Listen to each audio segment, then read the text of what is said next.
Open the Middle East map. Here, it's Iran, and there lies Israel, about 1,724 kilometers apart. Yet today they stand as adversaries. One the Persians, the other the Jewish people, both ancient guardians of the Middle East, who once lived together almost as family through the long corridor of time. Time, like the golden sands racing across their lands, has slowly buried much of their shared past.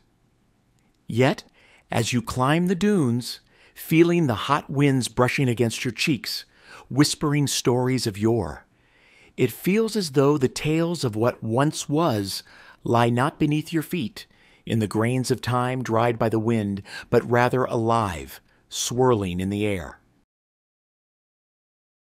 Back then, Persians emerged where Iran now stands, while the Jews, not yet called Jews, were known as Hebrews, often said to mean wanderers.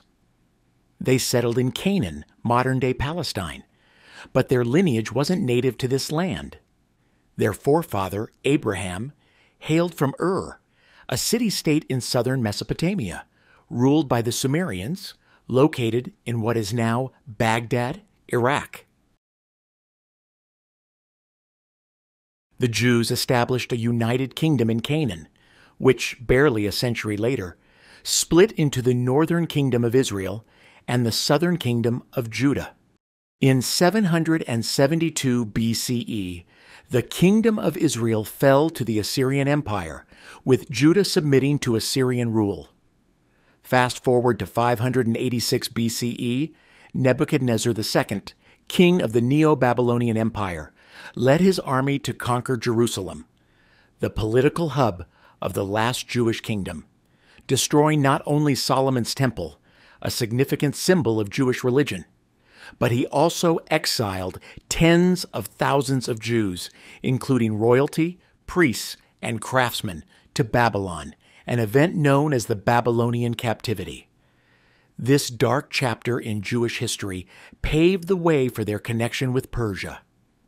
36 years later, in 550 BCE, Cyrus the Great, a Persian tribal leader, founded the first unified Persian dynasty, the renowned Achaemenid Empire, heralding the Persians' imperial chapter.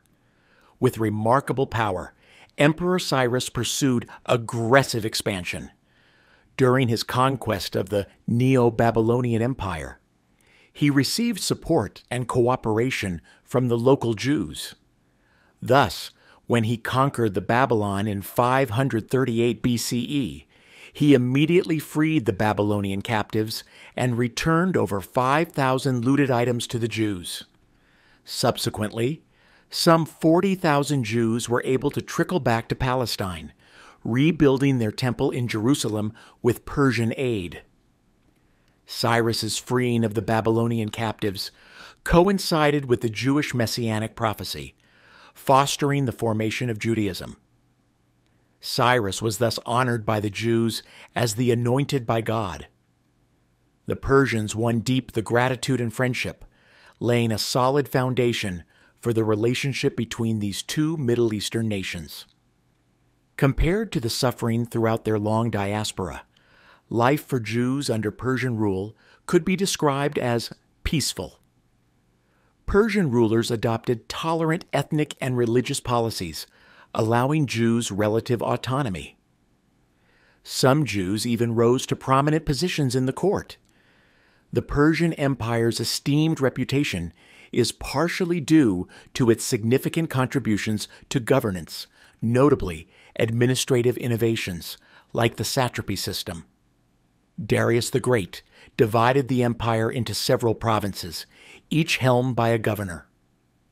The Jews who returned to Palestine resided in Judea, governed successively by the provinces of Abar Nahara and Samaria, with Judea primarily consisting of Jerusalem and its surroundings. Politically, Judea endured dual control from the empire's central government and its province, but remained fiercely loyal. Notably, During the 448 BCE large-scale rebellion against Persian rule in Abar-Nahara, Judea refrained from involvement. Following the suppression of this rebellion to weaken Abar-Nahara, the Persians integrated Judea into the Samaria province. Judea's status shifted significantly post-445 BCE reform.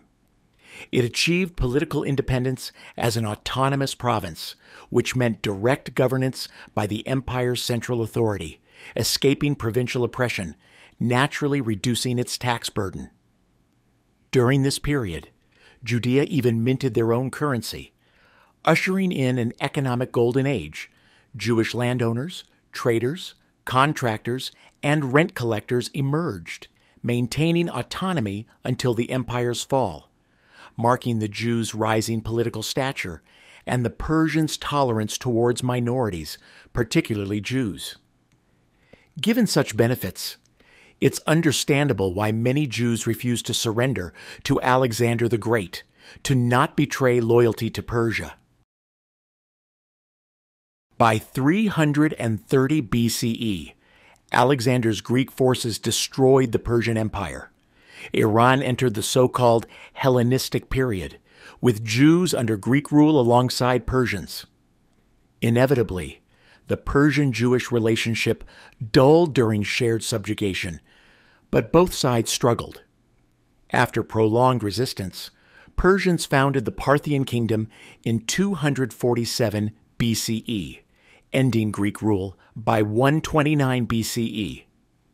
Meanwhile, Jews established the Maccabean kingdom with Jerusalem as its capital during the mid-2nd century BCE, soon falling into fierce conflicts with Romans. For Jews, Rome was a nightmare. After multiple failed revolts and brutal crackdowns, surviving Jews were forced from Palestine in the early 2nd century, commencing another prolonged diaspora, with some reaching Iran. In 224 CE, Iran birthed the highly esteemed Sassanid dynasty, lasting until Arab conquest in 651. As an important regional force, its long-term warfare with the Eastern Roman Empire was a primary foreign policy agenda. During this, Persians again extended tolerant hands to Jews, facing significant Christian persecution. Iran, a non-Christian realm, with a historical religious tolerance, became a reliable refuge for diaspora Jews. This, alongside natural population growth, meant a steady increase in Sasanian Iran's Jewish numbers. However, Jewish days in Iran weren't always smooth. In 651, Arabs vanquished the Sasanians. For centuries, Iran became part of the Arab Islamic Empire. Islam prevailed as Persians' main faith. This historical shift significantly affected many ethnics and faiths in Iran, including Jews, who, as non-Muslims, lost equal social and political rights, becoming second-class citizens. After Arab and brief local rule, Mongols invaded Iran, subjugating Persians and Jews, until 1502 when the Safavid dynasty rose, Persian restoring independence. For the Jews in Iran, the Safavid rise initially wasn't gospel. The dynasty enforced Shia Islam as state religion. For long periods, non-Muslims, including Jews, were viewed as impure. They were forced to convert to Islam to gain benefits like tax exemptions. Jewish synagogues were also shuttered. Though outwardly Muslim, Jews privately keep their faith, leading double religious lives until 1661, when the Safavid decree acknowledged their right to openly practice Judaism, gradually returning peace. Entering the 20th century, Jewish life in Iran further improved. In 1906, the Constitution granted Jews a parliamentary representative. During the Pahlavi era, political and social shifts occurred. Reza Shah, the dynasty's founder, granted religious freedom. Hebrew entered Jewish school curricula, Jewish newspapers circulated, and Jews even held government roles. Yet, With Hitler's rise and increased international anti-Semitism, Reza Shah, keen on Germany, adjusted accordingly, creating obstacles for Iranian Jews. Post-Watu, on May 14, 1948, Israel declared statehood in Palestine. As nations predominantly inhabited by Persians and Jews, Iranian-Israeli national relations shifted focus from Persian-Jewish ethnic relationships.